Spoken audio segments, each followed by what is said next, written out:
My man Marcus Harper. What Welcome, up, dog? brother. Welcome to the podcast. What's up, man? Closing out combine pre-draft training. Heading back to Oregon today, Yeah, man. 4:00. Out of here. I love it. Well, obviously I got to do a little marketing material for my combine part of the website, and we'll take a couple hot takes from you. So I'll ask you a couple questions about that stuff, but Yeah. mainly just getting to know you, bro. Not Yeah. not me, but just Yeah. everybody that's a member here, all these kiddos that watch this and obviously look up to you guys. So Yeah. start from the beginning. Where are you from? What's your Yeah. story? Why did you start playing football? Just because you were big and liked hitting people, or your parents pushed you towards it? Yeah. Just start from when you were little, bro. Shoot, I was so I didn't even play football growing up. Like I was playing basketball, I swam, I did golf, like I did every sport but football. And like my dad, he was a high school offensive lineman. Like he was, he felt like he was highly recruited, and he was just like, bro, like you're not playing until you get to high school. So I was like, all right. So I didn't know any better. I was so disinterested with football. I was like, I don't really care. So I went, said play basketball, and like 7th grade year, I was like the basketball team manager, and then 8th grade year, I was like the 4th center on the depth chart. So now I'm like, bro, I'm not gonna keep doing this basketball thing. Like I was 5'11" in 8th grade. Like I'm not gonna keep doing this. Like trying to beat on a dead horse. So then my freshman year, I go out. I'm like, all right, let me try this football thing. I grown to like 6'2" at the time. So I'm like, okay, I'm starting to come into my body. I'm like maybe like 220. And I go out. First, I was about to be a tight end, actually. And then my D-line coach was like, no, like go over there with the big boys. So I'm like, okay, whatever. And I'm doing this football thing. And I'm like, I don't know if I really like it. And it was maybe like our 3rd game of the year. And I was at left tackle. And my offensive line coach Venegas, he was like, look, like if you don't start playing better, like, so we had like A team and B team. And like B team was like some of the freshmen that needed more development in football. And the A team was where like all the good guys were at. And he was like, if you don't start playing better, like you're gonna be like on the B team, like, And I'm like, bro, I'm not. This feels like basketball again. Like I'm not doing that. Yep. So he told me that before a game for Sandberg, and I remember it was like Saturday morning, 10 a.m. Left tackle. I'm pulling, and I kick out at the end. And his helmet flies off. Like we go back to the line. We go back to the huddle, and everybody's like, "Who just did that?" And I'm like, "Bro, that was me." And so from then on out, I was like, "All right, like I could play this football thing." And so ever since then, like I fell in love with football like that day. Like that's when I feel like football chose me, and I started like accepting everything that came with it. But up until then, I was just like, I just really want to go to college for free. Like that was like my biggest thing coming out of high school. I was like, I'm gonna go to college for free. Like I'm pretty smart. Like I knew I was gonna get a full ride doing something. Whether it was academics, but it happened to be football, and I fell in love with it so early. I was just like, bro, we're just gonna keep riding this thing till for however long I want to do it. That's awesome, man. And that's kind of how I handled it with my son. Brody, I let my boy Brock play a little bit earlier just because he's a madman and he was going to freaking burn the house down if I didn't let him go hit somebody. But I started him a little bit later. All these, my main man back here in the back I grew up with, went to high school with, so he'll know what I'm talking about here. But I was over watching, I don't remember what I was doing, maybe watching one of our members or maybe one of my boys. I can't remember. But anyways, I was watching like a Little League game. Yeah. And I look like back behind like the bleachers, like down like the little grass field back behind Pal. So whoever this idiot coach was, I hope you watch this because you're disturbing and a disgrace to youth sports. Yeah. Coach Billy or whoever you are out there, you moron. So I'm looking down there, bro, and they're literally on. Like the drill we do where you're on and then you explode into the back. Yeah. They're like that, and they're just headbutting each other on their knees. You know what's Just crazy? head first. There's 7. And I'm like, and I'm looking down there. These are like the babies, like the little babies, like little midget. What do they call them? You call them midgets and super midgets. I'm sure you can't say midget anymore nowadays, but 2025. It was like the youngest group of football players on planet Earth, where their pads are too heavy for them to walk straight. Type kids, and they're down there, bro, just forehead to forehead. Yeah. This redneck coach, Billy Bob, the high school hero who was actually really a backup and just talks at the bonfire like he played when he really didn't. Yeah. And just having these kids headbutt each other. And I'm like, that is why my boys didn't play football when they were young. Okay. Like, these guys are just, they were low-level players, number one. They have low-level football IQ, number two. and it's a contact sport on your head when you're a child. Yeah. But then once my boys got to high school, kind of like your pops, but yeah, basketball, baseball, Everything. tennis, golf, swimming, whatever else. I'm a big proponent of multi-sport athletes. Yes. Yeah. And I'm a big proponent that you can start football later. Yeah. I think you just got to have the right coaching around you to start it later. 100%. I just say YouTube is my best coach. I'm gonna be so honest with you, because like looking at even going through the recruiting process, like there was nobody from my high school that like we had people who did like big offers, like in all due respect to these schools, like they would collect a lot of schools from like the MAC, so like Central Michigan, Eastern Michigan, but no one really collected like Power 5 offers like at the rate that I was doing it, especially how quick I was doing it too. So like I got some offers like my sophomore year. I got put up to varsity quick too.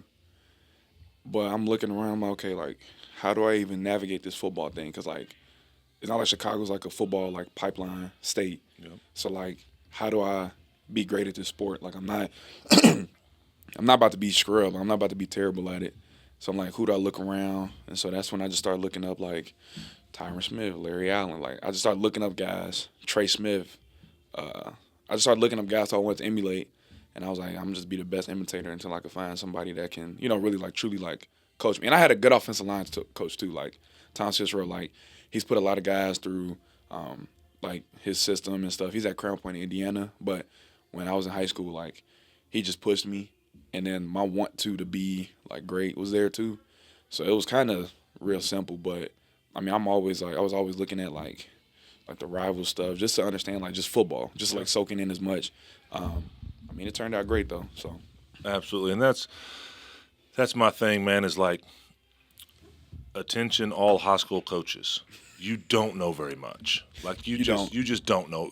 But that's not your role. Your role is to push you and when you're 14, be like, hey, bro, you're going to the bench if you don't play better, because that's life. Yeah. Like if you don't perform, you don't show up and give me more than you're giving me, I'm going to fire you. Yeah. That's how the life works. Mm-hmm. Yeah. So for these high school coaches, it's like help these young people be strong men. Yeah. Help them be strong young women. Yeah. And from time to time, there's some high school guys that are pretty good that were either former players at a high level or had parents or that are in collegiate sports or whatever. But for the most part, like I don't know how it is in Chicago, bro, but around here they give these coaches like a $3,500 stipend. Really? So they go over there every single day for 3-4 hours, pour into these teenage boys and girls. Yeah. But football in our world, boys. Yeah. Another public service announcement. Can we please stop letting girls play on the football team, for Christ's sake almighty? Like, don't hit girls, but rip her teeth out in the football game. It literally disturbs me. It's not smart. But anyways, whatever. I'm sure I'll get canceled for that, but that's okay. Good luck cancel me. But anyways, so it's like, pour into these kids, make their manhood and those life lessons of like, all right, my back's against the wall. I either go forward or there's going to be a consequence. Yeah. And then he found out who you were that day, so now he knows how to push you down the line. Yeah. If that would have melted you, then now as the leader of a teenage boy, he has to kind of figure out a different way to lead you and a different way to help you. So that's cool to hear you say that. It's like, listen, man, my high school O-line coach was awesome. Dude. I mean, he changed my life. He was great. But once it gets to a certain point, it's like I need to find some experts out there. And then you get to college and you hope your college O-line coach knows what he's doing and is a good coach. And then, boom, you get to the NFL and da-da-da-da-da-da. So that's cool. So talk to me about Chicago. What about Chicago? It was like, I don't know. Like, it's not what it's advertised to be. Like, everyone thinks it's just gunfire and it's like World War Z and all this other stuff. Like, it's not that. Like, Chicago's my favorite city in the country in the summer. You know what I'm saying? Yeah. Like, it's a nice place to be. Like, it's like that everywhere. Like, you just gotta don't get involved in like the BS, and you'll be fine. You know what I'm saying? But I mean, middle class family. Like, I would sit there. It was just me and my younger brother. Like I said, we were just very active young. So like, we didn't really come from much, but like we just made do what we had. You know what I'm saying? Like we weren't like dirt poor, but we weren't like the Christians. Like we weren't rich, and so we just made do what we would do. I had fun with my friends, and we just sit up there. We just like love sports, like basketball. Like I said, basketball was our thing. Our dad, he he would just take us over. Like, we were just big on, like, family. So, we would take us over, like, my grandparents. Like, we would just be over there all throughout the summer and different summer programs. And, I mean, that's pretty much it, dog. Like, my childhood was pretty, like, simple and stuff. But I can say I do remember, like, a pivotal moment in my life, especially in Chicago. It was different, like, where I had to be, like, a man early. So my parents got divorced. I was in, like, I was going into 6th grade. Yeah, so that's what, like 10, 11? 10, 11, I'm going into 6th grade. And, like, I'm going to the water park. And then my parents are like, yeah, like, you know, we're in a divorce. And I'm like. On the way to the water park. Yeah. So it makes you love water parks the rest of your life. And it was just like, you hear the word, but you don't know what that means. And I think from that day moving forward, like, that's when I really had to start being like, my dad was always around. Like, he's not like a piece of crap. Like, still in my life to this day. Like, I still talk to him. But, like, from that moment moving forward, like, it was just different. Like, the young little boy, I don't say he died, but, like, he had to just get put aside for a little while. And I had to start figuring it out because I was like, okay, I'm going into middle school. Like, I don't tell too many people this. My younger brother, he's on the spectrum a little bit. You know what I'm saying? So, like, kind of got this weird. I don't say weird. I got this different dynamic with my brother. So I'm not a only child, but I feel like, you know, relatability wise. Yep. But from, like, the moment my parents got divorced, like, that's when I started becoming, like, into my own. You know what I'm saying? Mm-hmm. That's when I had to feel like, I don't know, you kind of gotta start raising yourself in a sense. You know what I'm saying? Because, like, my mom, she got to take care of my younger brother. You know what I'm saying? And then my dad, like, you know, they're at the house, and it's just like, make sure you're straight, and then everybody else will be okay. Yeah. Yeah. It's funny you say that at that age. So that's about the same time my pop's alcoholism kicked in really bad. Yeah. And then my brothers are twins. Okay. So they had each other. Yeah. Like, they had this weird bond, right? Yeah. Like, they, like, know what each other thinking and shit. Yeah. It's weird. So so I was like an only child-ish. I had brothers, but they were like this, bro. And, and they still are to this day. Like, they talk to each other 100 times to the amount to the one they talk to me, and vice versa. Like, I'm not putting it on them. I'm just that's just I'm how it horrible at reaching out and horrible too. at staying in touch with people. Yeah. So, but it's not personal.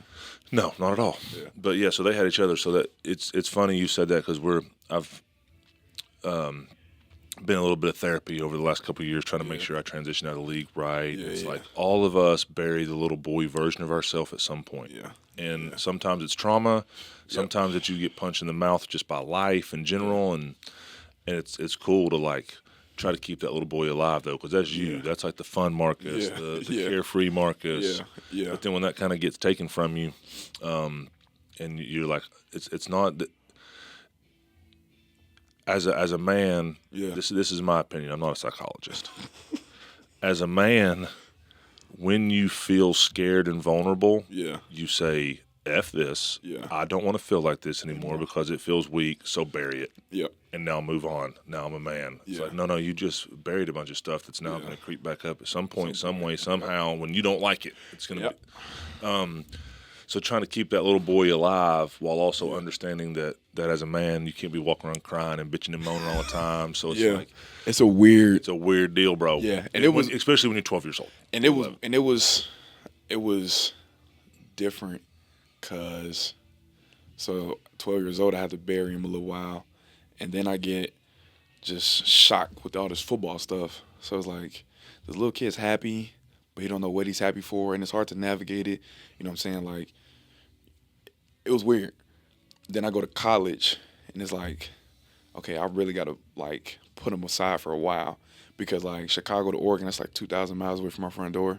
You know what I'm saying? Mm-hmm. And it's like, okay, well, I don't have time to really be a kid because it's like, I know the result I want. Like, I know I want to go to the NFL. Like, coming into college, I was like, bro, no relationship. Like, nothing's getting taken serious but football. Like, I'm going to figure this football thing out until I get the result that I want. And that's however long I got to stay at Oregon. And I'm not leaving Oregon, too. Like, this pre-NIL, when the transfer portal started getting hot, like, that was the promise I made to myself. Like, because I tried to quit football early, too. Like, my coach was pushing me in high school.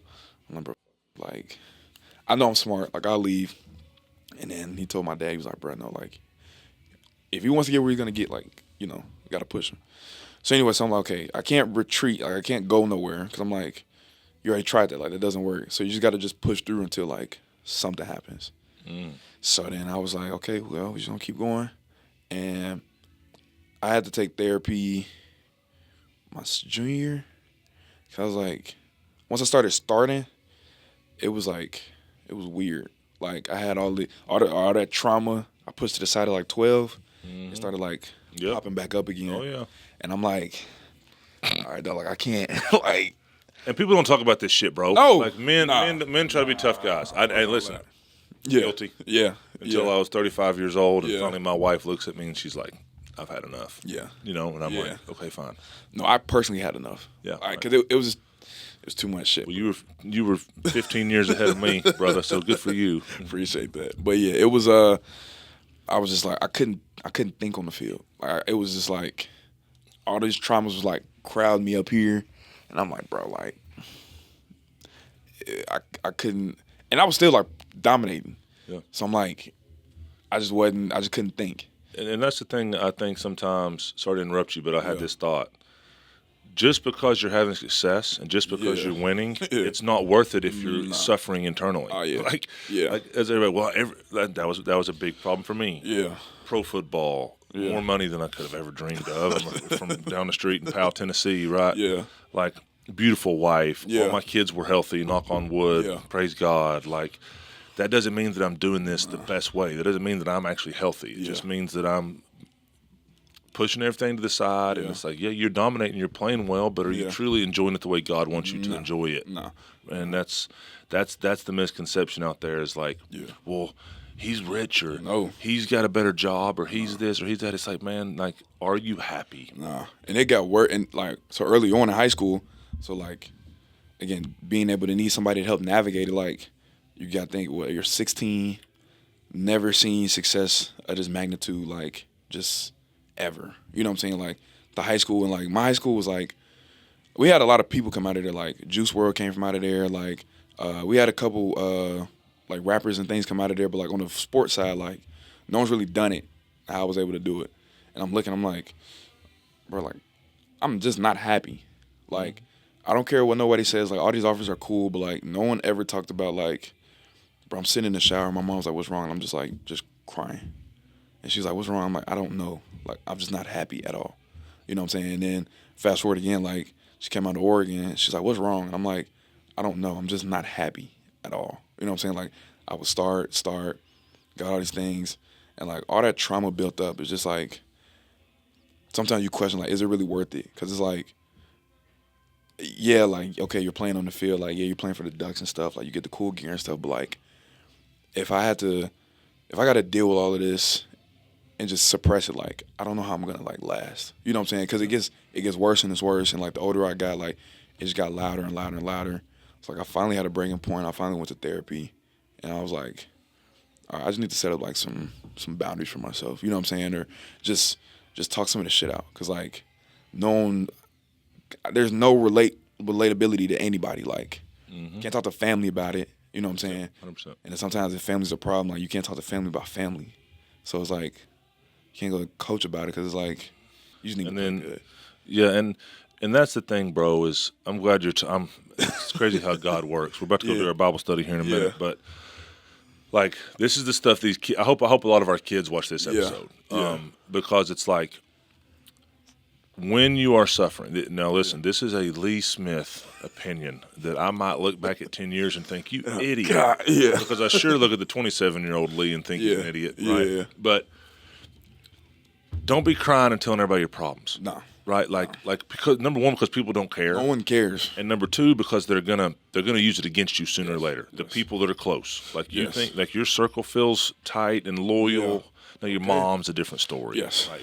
But Don't go crying wolf to everybody about problems. Everybody's out here just be vulnerable. Like that's the new big buzzword for men. Be vulnerable. Nah, dog. No. So it's like, nah. So but they're professionals. Yes. There are people that like by law they can't tell a soul on the planet what you told them, right? And Whereas you rely on one of your closest friends or your uncle or whoever or your coach, like even a youth leader at church. Even though like I encourage people to spend time with their youth leaders and grow spiritually through their mentors at church. Yes. But when it comes to like real internal pain, like that's a different conversation. You gotta talk to somebody, man. Yeah. And it doesn't mean that that you know who, and it doesn't mean that the first therapy session you go to is all sunshine. You might walk out and be like, I'm never doing that again. Yeah. But sooner or later, if you're willing to just get on your hands and knees and pray God to put somebody in your life, because it's just tools, bro. That's really all it. Is. Yeah. It's having. I have this feeling. Yes. Typically, I would run from it and either become aggressive, or just kind of go do something stupid. Yep. But now I feel this feeling. Yeah. Here's the tool or here's the resource that I learned. It's just a game plan, bro. Yeah, that's it. Yeah. It's having a game plan, and guess what? It still doesn't work sometimes. But having a game plan when you get these initial feelings instead of bury, explode. Yeah. So, anyways, that's good stuff, bro. Yeah. But we're all so screwed up, man. Oh yeah. But I think you need to be okay with being messed up. Like it's okay to not be okay, bro. Yeah. I know I'm messed up, like, but I've learned to like it a lot more because again I used to run from it so much and like for years, and it wasn't until maybe like about like 2 years ago when I was like, all right, bro, like you gonna keep running, it's gonna keep catching up to you. Just be okay. Understand like whatever you got going on. Understand your flaws, but like, bro, just be you. And like once I started doing that, like I really stopped caring about what other people thought. You know what I'm saying? Like I really only care about what I thought about myself, and like it made life a little bit easier.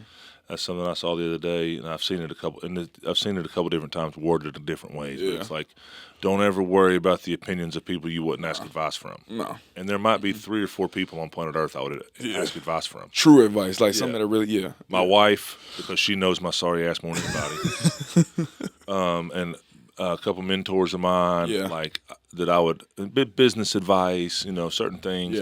If I was, trying to figure out a new drill for you, I would call one of my old line guys or whatever. But like when it comes to like my core and my values and the way I live my life, there's not many people on planet Earth I call for advice. Maybe, like I said, maybe 3 or 4 dudes. Yeah. So outside of them, like everybody else will say whatever they want to say. Yeah. But yeah, man, it's crazy just how we get in our own way so much. Yep. And when you just embrace like, and that's the biggest problem. Not the biggest problem. I don't like the word problem. The biggest challenge for athletes is everything is production based. Yes. I have to do this so I can become the starter. Now I have to do this to make sure I stay the starter. Yeah. Now I have to do this to make sure I get drafted. Now I have to do this to make sure I make the NFL team. I have to do da-da-da-da-da-da-da-da. And it started when you were 14, and he said, you better play better or you're asking on the B team. So I have to do this to stay on the A team. Now I have to do this. Now you get your first offer. Then I have to do da-da-da-da-da. So it's all, I have to do this. I have to perform so I can get this. And it keeps going. So now in our personal lives, it's like, it's all performance based. I got to do this. If I don't read my Bible, God doesn't love me. If I don't, we talked about that early on too. Yeah, it's crazy, man. And then you start having the shame and beating yourself up. Yeah, I didn't do enough because I think the biggest problem with us, the ones that are like I tell you guys, like go ahead and attack this spiritual war while you're going through your rookie season. You're gonna hate me, like that asshole Lee. He could. Why didn't he call me my second year and start this spiritual journey? Yeah. But because your rookie year is so much, but it's like. I know how disciplined I am. Yeah. Like. Yeah. I know what I'm built like. What it looks like when I want something. Yeah. So, and I'm gonna go get it. Yeah. I don't care what I got to burn down in my way to get it. So then, when I don't handle my faith life right, oh, you feel like shit. It's like, all right, I know the dog I am. I know that I have a million examples of I wanted something, so I went and did whatever it took to get it. And now I'm saying that I want this faith thing, and I want Jesus, and I want this, and it's like, where's that dog in me now? Don't run now. Don't be scared now. You know what I'm saying? And then I'm like, then I just start beating myself up. Like, no, you chicken shit. You don't really want it. Like, you don't look everything God's done for you. Yeah. And how dare you? Yeah. Like, and you're gonna spend more time on the business or whatever. And and I feel like that's all of us that are until you finally hit that point of like, nah, man, Jesus hung on that cross for a reason. Yeah. And once you have that shift, and it's the same shift with the mental internal stuff of like, nah, like this is what it is. Just embrace it. Embrace that we are who we are. Yeah. So, anyways, man, all right. Well, this fires me up. Oh, shit, I'm loving it. No, the phone go away. So, Triple F. Triple F, dog. Talk to me.